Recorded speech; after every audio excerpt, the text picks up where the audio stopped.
Hello and welcome back to Outhouse Studio Devlogs. This time we're going to make another progress update since the last time we checked in. Last time we talked about the progress we made on our ATB bar and some data refactorings we wanted to make. This time we'll go over the skill selection UI we've implemented. We're also continuing our data refactoring in the background, but obviously this has less visually appealing elements, so we won't talk about this too much.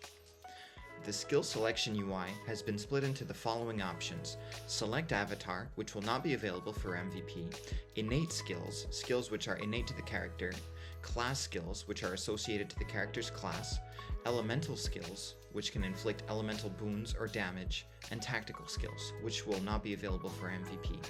We built on our ATB combat bar with an interface to allow the user to select the skill they want to perform. Skill selection takes place at the skill select point, and at this point, the character selecting the skill is highlighted in red, and the following interface opens. To the bottom left, we have a small section dedicated to the currently casting playable character, and in the middle section, we have a responsive interface to allow for skill selection. As the player selects a category of skill they want to cast, they can also come back if they change their mind. We plan to add more detail to each skill to provide information like status effects, the type of target the skill can be cast on, and so on. Notice how certain skills have a word indicating the speed at which they can be cast, and this word is highlighted in a color to indicate that speed.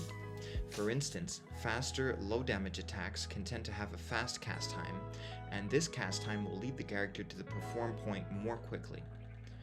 Our next steps will be to provide an interface to show the user which targets they can cast their chosen skill on, and eventually to have a skill perform animation mechanism that functions like Darkest Dungeon, where the only real effects are an impactful zoom, and we see the character sprites moving slightly.